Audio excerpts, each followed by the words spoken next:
Welcome to this session.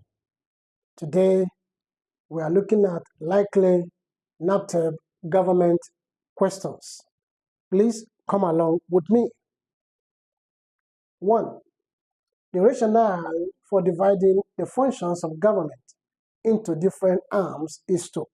The word rationale means the reason why.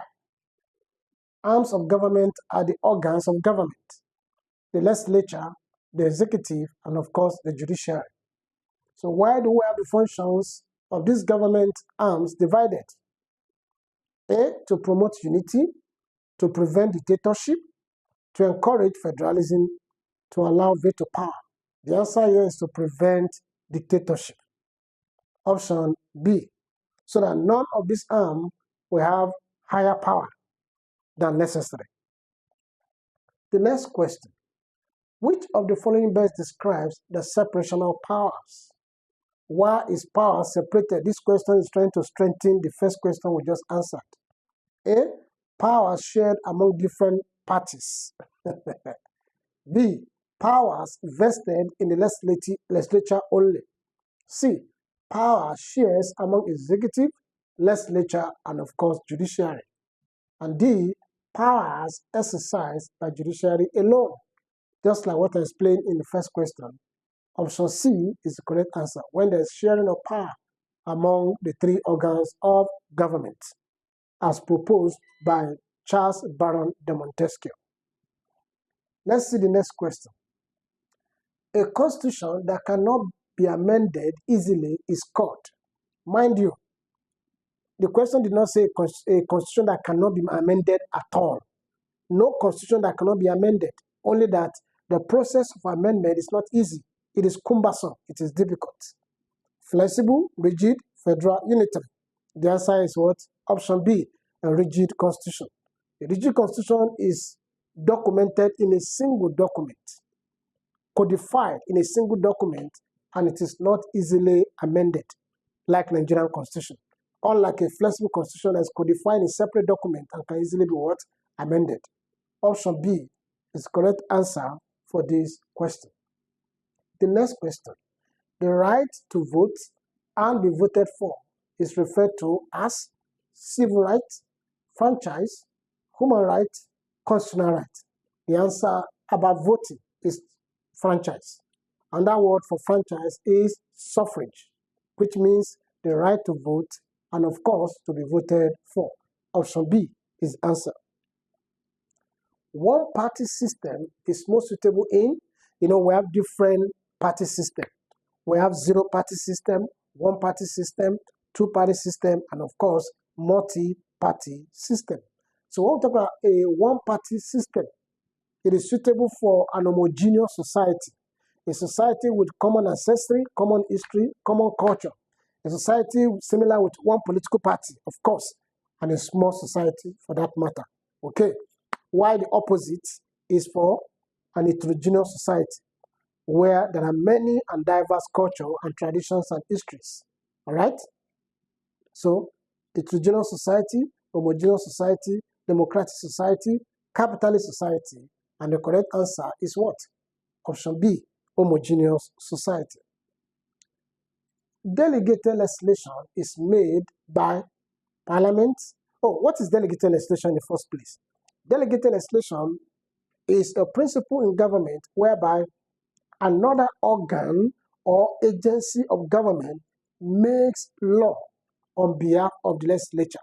Remember, the act of parliament is the power of legislature to make law, right? So when another agency or another organ of government makes such law on behalf of legislature and submit that law to legislature, we'll call it delegated legislation, okay? For instance, executive organ of government is supposed to implement or enforce law. But when they make law, such law is called what? Ordinance, right? Like when a minister is a cabinet member of the executive, makes law on behalf of legislature, we call it ordinance. And such law must be submitted for approval at the legislature. Likewise, when judiciary makes law on behalf of legislature, we call it what? Case law. When the local government makes law on behalf of legislature, we call it what? Bylaws. So let's see. Delegated legislation is made by A, the parliament. Of course, parliament makes law. So why would they delegate law again? B, civil servant. courts, ministers, and agencies. For my explanation, the correct option is option D, ministers and agencies. The next question. The executive arm of government is responsible for, I just explained this one too, right? Implementing or executing or carry out the laws, carrying out the day-to-day activities of the government, making laws, of course, by the legislature, the parliament, interpreting laws by what? Judiciary, amending laws also by the parliament, the legislature. So the correct answer is option B. The next question, in a federal system, powers are shared between, in a federal system, judiciary and legislature, central and component units, executive and judiciary, pressure groups, and citizens. If you recollect the definition of federal system as given to us, it says what? There's division of governmental power between the components, the central government and the component units. Okay. Now, the central government or the federal government is the basic government. Then we have the component units. The component units could be regions, could be states, could be local governments. All right. So the correct answer is option B, central and component unit, like we have in Nigeria, Federal Republic of Nigeria. All right. Let's see the next question. Which organ of government checks the activities of the executive? Now, if you understand the concept of checks and balance, in one of our videos, we discuss the principle of separation of power, checks and balance, and rule of law. You can check for that video, please. Okay? Now, the concept of checks and balance is a principle of government that tends to contradict as well as complement the principle of separation of power. In other words, checks and balance is saying that there cannot be total separation of power among the three organs of government, the legislature, the executive, and of course, judiciary, without a means by which they can interfere in one another's activities for balances. All right? So, we have this. So, we have a situation whereby the legislature check under Act of Parliament, check the executive and judiciary. How the legislature check executive? Because the executive is responsible for what? The day-to-day running activities of the government. So they are in the eyes of the people. Okay? So legislature check them. For instance, that's what they call ministerial questioning. Ministerial questioning.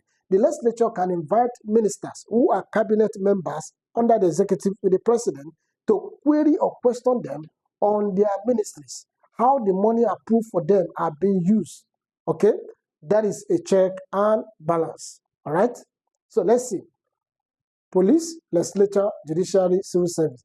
Of course, from explanation, the answer is what? The legislature. The legislature. Okay.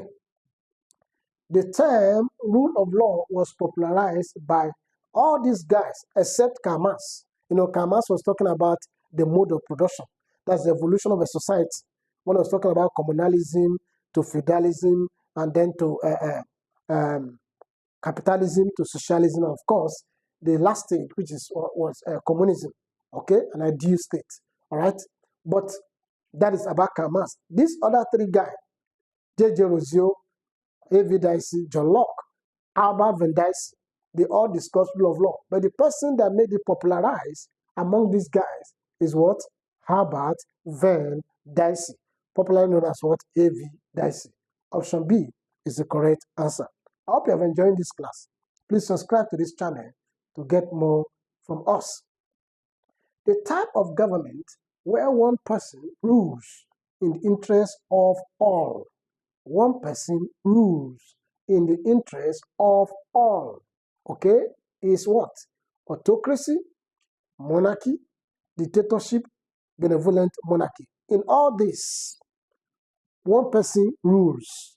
For instance, an autocratic government is also a dictator government, where the leader seems to be above the law. The leader is a symbol of the state. The will of the leader is the will of the state. All right? So such a leader is not just ruling on behalf of the state, he's ruling for himself. They could become autocratic, a dictator, a despot, right?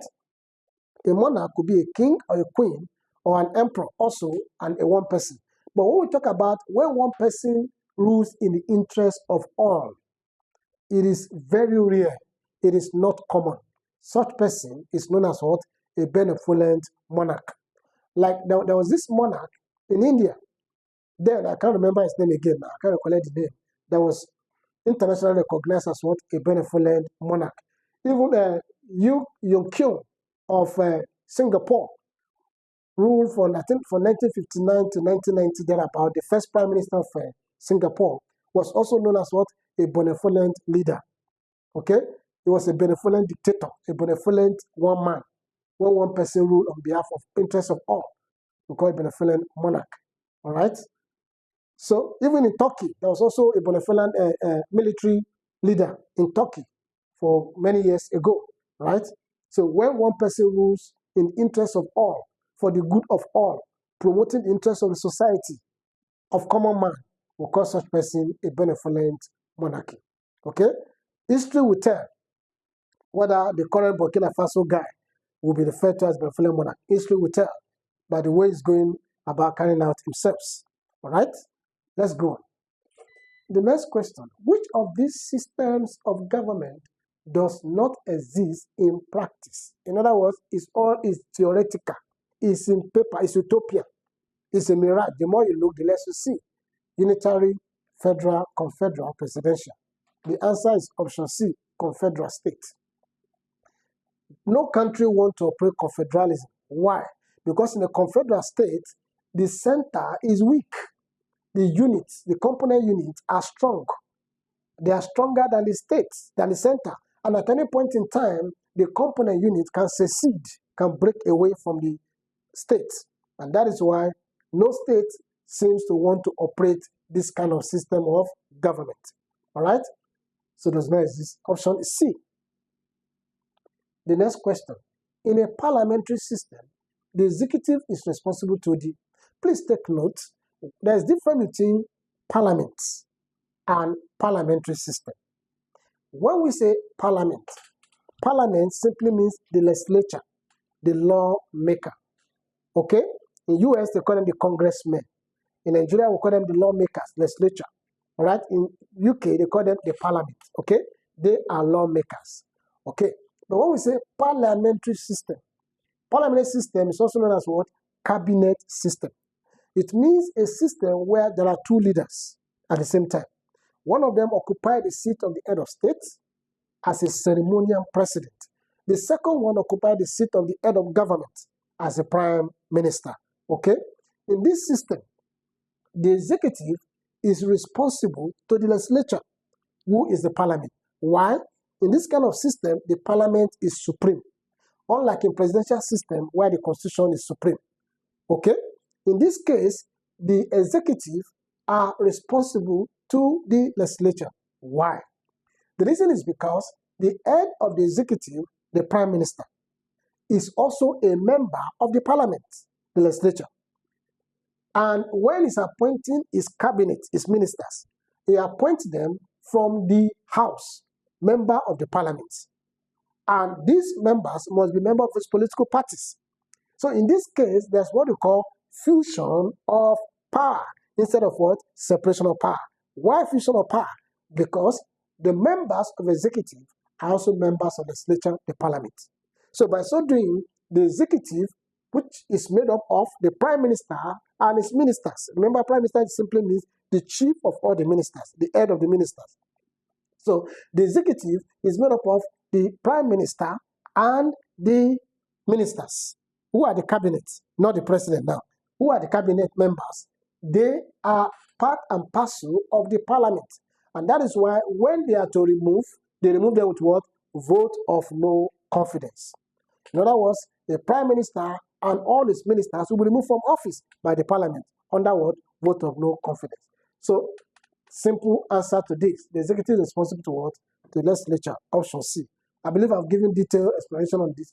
In fact, you can check up one of our videos with this system of government, and then we did detailed explanation on this particular system. Please check up and get better understanding. The next question. Bicameral legislature means, from the word bi, it means two. You know, we have two types of legislature. We have Unicameral, one, and we have bicameral. Okay, so when we say bicameral, we are talking about 2 legislative assemblies, 2 houses of law making, right? Option A is the correct answer. Okay, now the Nigerian Council of 1914 was created to, if you remember the history, this historical aspect of Nigeria, the Nigerian Council of 1914, Nigeria was created in the first place in 1914 through what? The amalgamation. Amalgamation of the Northern Protectorate and the Southern Protectorate. Who did this? Frederick Lord Lugard, okay? Or Lord Frederick Lugard did this. Amalgamated this North and the Southern Protectorate to form what? Nigeria. And remember, if you're a student of history, we are told that that name Nigeria was named by a lady journalist called what? Flora Shaw, who eventually became what? The wife of what? Lord Lugard. Okay, that's just history. So when Lugard came as the governor general of Nigeria, that is combination of the Northern and the Southern Protectorate in 1914, Lord Lugard introduced what we call Nigerian Council. Nigerian Council is like what? A legislative council. It's like a lawmaking government for the new state being created. Okay? A, unify Northern and Southern Protectorates. B, introduce federalism. C, extend franchise. D, establish judiciary. From my explanation, the correct option is what? Option A, unify the Northern and the Southern Protectorates. The next question. The principle of checks and balance aims at, I've explained this in one of our questions we answered earlier. So preventing accumulation of power, promoting dictatorship, weakening judiciary, strengthening executive. The answer is what? To prevent arbitrary use of power, to prevent accumulation of power by any of the 3 organs, either legislature, executive, or judiciary. Option A, of course, is the correct answer. The next question. The main duty of the opposition party is to... Now, when we talk about opposition party is recognized and official and common with parliamentary system of government I explained earlier. Cabinet system is very common with opposition party. So what is the function, the main duty of opposition party, particularly in a parliamentary system of government? What are they supposed to do? A, make laws. How? How can they be making a contrary law to the laws of the government? B, criticize government policies. C, implement policies. D, appoint judges. The answer is criticize government policies. The opposition party, particularly in the parliamentary system of government, is like a football match where you have a reserve team on the bench waiting for anyone to break his leg or to misbehave on the pitch for coach to remove the person and replace them. So the opposition party are like shadow government, like we have in the First Republic, a shadow government waiting for the incoming government errors, okay, so that they can come in as a new government. All right? A military government rules by, decrees and edicts, constitution, act of parliament, conventions. When military government comes to power, the first thing they do is to suspend the constitution. Because in constitution, we have limitations to government, and they don't want limitation. They don't want restriction. They want to govern the way they want. So instead of using the constitution, a military government uses what they call decrees. Decrees are military fiats. The word fiat, F-A-A-T, means military laws. All right? So a military head of state use decrees, while military governors or administrators use what? Edicts. Right? So these are military fiat. The correct option there is option A. The next question, which of these is a feature of authoritarianism? I also made reference to this when I was talking about despotism, dictatorship, autocracy. They are all the same. They are all family of totalitarianism. When the leader seems to be above the law, when the leader sees himself, the leader can do no wrong. All right? Freedom of press, independent judiciary, one-party rule, separation of powers. Of course, one-party rule. One-party rule, and the head of that party is the leader, and he continues to rule as long as he likes. So, one-party rule. That is the answer to that question. Which of these is not a pressure group? Remember, a pressure group is an interest group, a group of people that come together, they have common goal, and they come together for the interest of their members. All right? That's pressure group. Trade unions, of course, is a pressure group. Political parties, no. Farmer Association is a pressure group for farmers. Okay? Student Union is a pressure group to press for the students. So you can see that A, C, and D are pressure groups, except what? Political parties. Political parties are no pressure group. Why? Political parties seek for votes. They canvass for vote, present candidate for election. While pressure group does not, naturally does not. Okay. So option B is the correct answer. I hope you're enjoying the class so far. Please subscribe to this channel to get more from us. The next one, the 1976 local government reforms in Nigeria introduced, I could recollect, it was the military regime of Olusegun Obasanjo as a military of state that did these reforms in 1976, okay, after the death of Murtala Mohammed. So what was the essence of this reform? Because, let's see, federal character, direct elections, revenue allocation, uniform local government system. Before this time, different regions operated what we call local government administrations, okay? So by 76 local government reforms, it was unified. The same system, whereby we now have what? An executive chairman, and then you have councillors in local government, both in the north and, of course, in the south divides. Okay? Uniform local government system. Option D is the correct answer.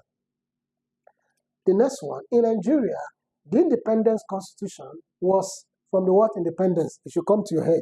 What year did you get independent? We got independent in 1960. So 1960 should be the answer, right? But you can get details about this. The independent constitution was written between 1958 and 1959. There was a conference, 57 and 59. There was a conference in London, 1957. And also another one also in London in 1958. So the outcome of these two conferences where they agreed that Nigeria will be independent by 1960, that there will be a general election in 1959 to produce a government for that country. All right? So we have 1960 independence constitution. C. Then we have the highest law in a country is the decree, act of parliament, constitution, convention. The answer is what? Constitution. Convention are behaviors or way of lives in it that becomes what? A statute. But it's also part of constitution. Act of parliament also part of constitution. Decree that military use as laws to govern the state. So the correct answer is what? The constitution. The constitution is the highest law in a country. Every country has what? Its own constitution. Okay? The next question. Judicial review means, if you recollect, when I was talking about checks and balances, and also in one of our videos we shot earlier about the checks and balance, separation of power, rule of law, we explained that under checks and balance, 3 special powers were given to the 3 organs of government by which they can check themselves to avoid arbitrary use of power. For the legislature, we have act of parliament. For the executive, we have veto power. And for judiciary, we have judicial review. So judicial review means what? Rewriting laws, interpreting laws, implementing laws, abolishing laws. It means performing the basic functions of the judiciary, which is what? Interpreting laws. Option C is the correct answer. Okay. The Commonwealth is an association of, we have an organization called Commonwealth of Nations, CWN. All African countries, former British colonies, countries in Europe, socialist states. These are former British colonies. In other words, former countries that were colonized by Britain came together under the umbrella of Commonwealth Nations, not as a colony again, but as independent states to support each other. That's why we have what they call Commonwealth Games. All right? We have participated over the years. Okay? The next question. The Revenue Allocation Commission in Nigeria is appointed by Senate, President, Supreme Court, National Assembly. Mr. President does that appointment, okay, for the Revenue Allocation Commission. Option B. Who was the first executive president of Nigeria? Now, this question could be confusing to some people because there's a difference between first president of Nigeria and first executive president of Nigeria. The first president of Nigeria was Nnamdi Azikiwe. And mind you, Azikiwe did not become first president in 1960, as many people say all over. If you are a government student and you understand politics, Nnamdi Azikiwe was a governor general between 1960 and 1963. As at that time, the head of state of Nigeria was the Queen of England. It was the Republican Constitution of 1963 that changed that nomenclature, that the head of state of Nigeria is no longer Queen of England, but Nnamdi Azikiwe. So Azikiwe became the first president of Nigeria, in 1963 by Republican Constitution, October 1st, not in 1960. Okay? So if the question says, who was the first president of Nigeria? The answer is what? Nnamdi Azikiwe. But mind you, Azikiwe was a ceremonial president. Why? Because we are operating a parliamentary system of government where there's a prime minister. Okay? Now, but the question is saying, first executive president. Who is an executive president? Executive president is used under presidential system of government, whereby one person occupies the two seats of government. All right? That one person is the head of state, is also the head of government. There's no prime minister. That's what we call the person an executive president. And that presidential system of government was introduced by the military government of Olusegun Obasanjo in 1979 that gave birth to what? The Second Republic, where we had what? Alhaji Shehu Shagari. So Shagari became what? The first executive president of Nigeria. And afterwards, every other president followed suit. For instance, after him, Shagari, there was intervention of military again by Buhari in 1983. Okay, December 31st. I remember I just came back from a party that day. All right? And after Buhari, we have Babangida there, we have Abu Salam, and then in that order. But Abu Salam relinquished power in 1999. That gave us what? Along the line, there was an election under Babangida, 1993, June 12th election, that Abiola was acclaimed to have been winner of that election, but the election was annulled. That was called Third Republic, right? But the Republic could not hold. It was like an abortion of a pregnancy, all right? Then we had the Fourth Republic in 1999, when Abu Salam disengaged the military from power, that gave birth to what? Olusegun Obasanjo's second coming, not as a military man, but as a civilian president. Now, he became the second executive president. And since after him, we have been having successive executive president. Okay? From Obasanjo to Shehu Yaradua to Goodluck Jonathan to Buhari's second coming again, the late one now. Okay? And of course, to the current man in power now, Ahmed Tinubu. They're all executive president. So the first one was Shehu Shagari, because that was when presidential system of government was introduced in 1979. Option C is the answer. Okay, I hope you're enjoying this class. Please subscribe to enjoy more to this channel. The Supreme Court is the highest court of appeal, lowest court, electoral tribunal, military tribunal. The answer is what? The highest court of appeal. But please take note that Supreme Court was actually introduced in Nigeria in 1954 under Oliver Livingstone Constitution of 1954, Federalism Constitution. But at that time, when Supreme Court of Nigeria was introduced, it was not the highest court. The court was subjected to the authority of the Judicial Committee of the Privy Council in London. Okay. And this succeeded until we became a republic state in 1963, October 1st, when the Republican Constitution was produced, when we had our head of state as a Nigerian, as a president.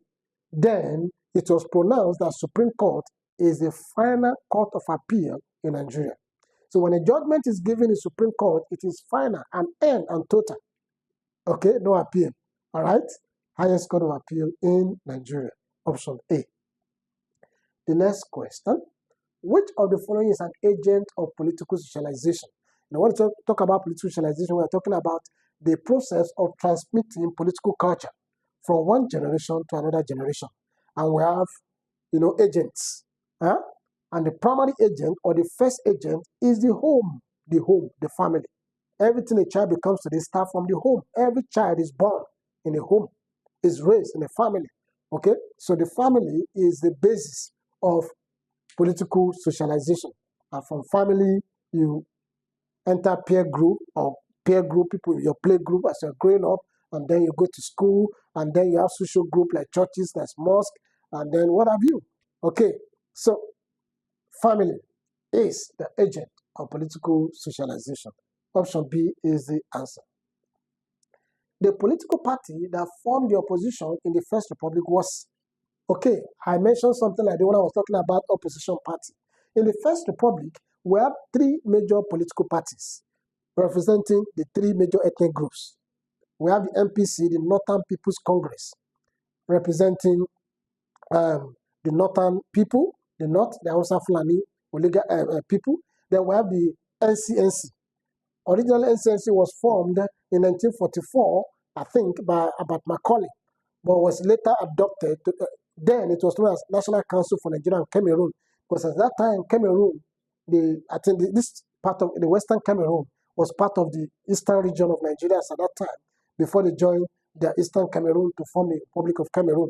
All right, so when they left, at the time of contesting for election in 1959, Azikiwe, who was secretary, second in command to Abat Macaulay, and the death of Macaulay, took over this party. And this party was now named National Council for Nigerian Citizens to represent the interests of Igbo, the Igbo people. And then we have the AG, Action Group, which was formed from Egbe Omo Dudua, the Awolowo Cultural Group, all right, to represent the Yorubas.